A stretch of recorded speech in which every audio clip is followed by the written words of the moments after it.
యేసయ్య సిలువలో మన కోసం ఆయన మరణించాడు. మన పాపముల నిమిత్తము, మన దోషముల నిమిత్తము, మన అతిక్రమముల నిమిత్తము, సర్వమానవాళి రక్షణ కొరకు ఆయన ఈ లోకానికి వచ్చి తన ప్రాణాన్ని త్యాగం చేసి తన గాయాలు పొందాడు. హల్లెలూయా. ముండ్ల కిరీటాన్ని భరించి రక్తాన్ని మనందరి కోసం దారపోశారు. హల్లెలూయా. ఆయన సిలువలో వేలాడుతున్న సమయంలో, కొడుతూ హింసిస్తున్న సమయంలో దేవుడు వారిని క్షమించమని ప్రార్థన చేస్తున్నాడు. హల్లెలూయా. బైబిల్లో పాపాత్మురాలైన ఒక స్త్రీ ఉంది. ఆ పాపాత్మురాలైన స్త్రీ యేసయ్య యొద్దకు రాళ్లతో తరిమి తీసుకుని వచ్చినప్పుడు, యేసు వారి పాపములను నేల మీద వ్రాసినప్పుడు వచ్చిన వారు రాళ్ళు పడేసి ఆమెను కట్టకుండా వెళ్ళిపోయారు. అందుకు యేసయ్య, అమ్మ, నిన్నెవరైనా కొట్టారని ఆమెను అడిగారు. ఆ స్త్రీ, లేదు ప్రభువా అని అంది. హల్లెలూయా. అప్పుడు యేసయ్య, నేను కూడా ఏ శిక్షను నీకు విధింపను అని చెప్తాడు. హల్లెలూయా. నీవు వెళ్ళి ఇక పాపము చేయకుమని యేసయ్య ఆమెతో చెప్తాడు. ఆ స్త్రీని యేసయ్య క్షమించాడు.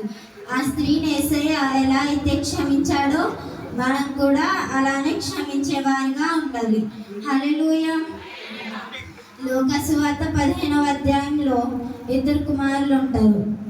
ఆ ఇద్దరు కుమారులు, ఒక తండ్రి ఉంటారు. ఆ తండ్రికి ఇద్దరు కుమారులు ఉంటారు. ఆ ఇద్దరు కుమారుల్లో చిన్న కుమారుడు తన తండ్రి ఆస్తి అంతా కట్టుకుని పోయాడు. అక్కడ తన ఆస్తిని మొత్తం పోగొట్టుకున్నాడు. అతని ఆస్తి అంతా అక్కడ దుర్వ్యాపారం చేసుకున్నాడు. అతనికి తినడానికి ఆహారం కూడా లేదు. హల్లెలూయా.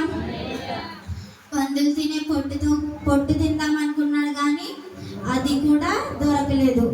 ఆఖరికి పందులు తినే పొట్టు కూడా అతనికి దొరకలేదు. హల్లెలూయా.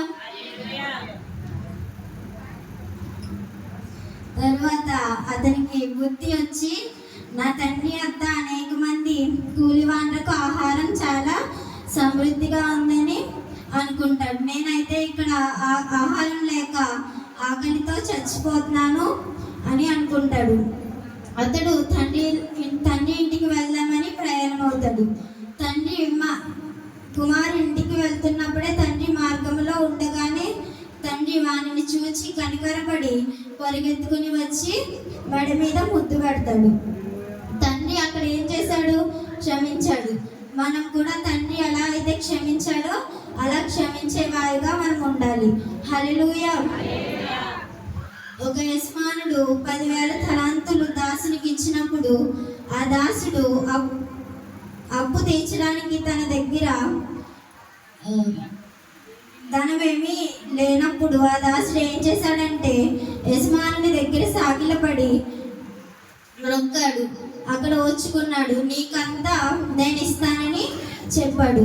అప్పుడు యజమానుడు ఆ దాసుని ఎడల కనికరపడి క్షమించాడు. అలాగే పక్షవాయువు రోగిని యేసయ్య వద్దకు తీసుకొచ్చినప్పుడు యేసయ్య వాడు చేసిన పాపములను క్షమించి స్వస్థపరిచాడు. మనం ఎప్పుడైతే క్షమిస్తామో అప్పుడే మనం కూడా క్షమింపబడతాం. క్షమించుడి, అప్పుడు మీరు క్షమింపబడుదురు. మనల్ని ఎవరైనా క్షమించాలంటే మొదటగా మనం క్షమించే వారిగా ఉండాలి. యేసయ్యని ఒకడు వచ్చి అడుగుతాడు, ఏమనంటే, ఎన్ని మార్లు క్షమించాలి ప్రభువా అని అడుగుతాడు. 77 మార్లు, అంటే జీవితకాలం అంతా క్షమించాలని యేసయ్య చెప్తాడు. మనం క్షమించే వారిగా ఉండాలి. ఒకరికొకరు క్షమించుకోవాలి. అన్నదమ్ముళ్ళు క్షమించుకోవాలి. అక్క చెల్లెళ్ళు క్షమించుకోవాలి. హల్లెలూయా.